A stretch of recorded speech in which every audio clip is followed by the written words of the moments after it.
समस्त मिथिलानी सखी बहन पाके हमर नमस्कार। हम प्रभा देवी मधुबनी से छी। ई गीत भाव पढ़ब पारंपरिक गीत भाव पढ़ब भाष अहाँ अपने लोकनिक समक्ष प्रस्तुत करब। जोगिनी सांगलिए जगदम्बा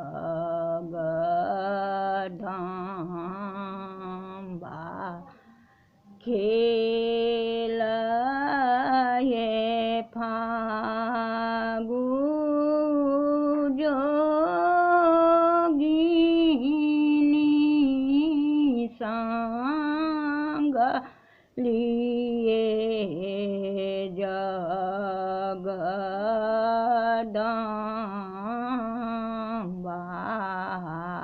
खेलये फागु पुरबहि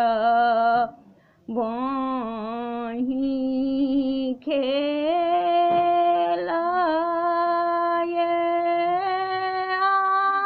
आदि सूर्य संग दक्षिणाहिए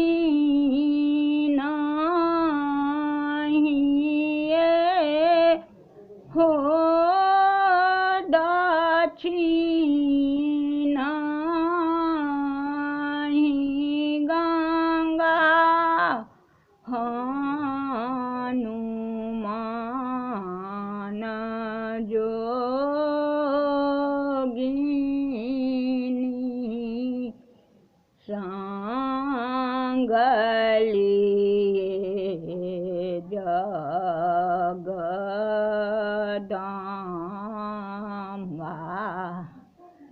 खेलये फागु पछिमहि खेलये काशी विश्वनाथ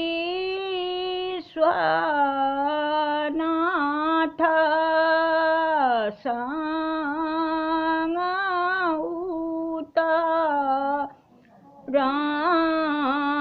उतराहिए हो उतराहि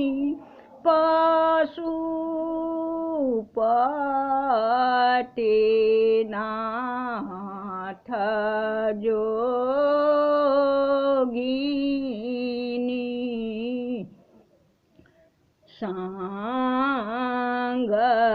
सांगलिए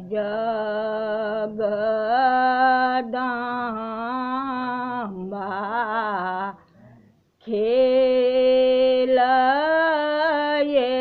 फागु स्वर्गहि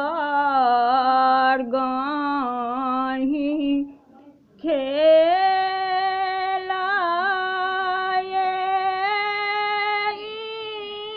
इंद्र वरुण संग पतालहिए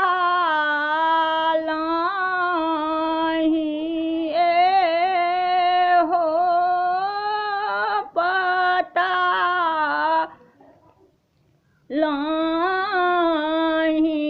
वासुकी नाग जोगिनी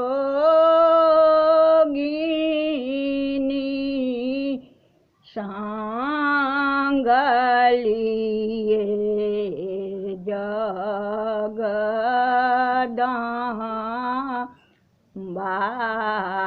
खेलये फागु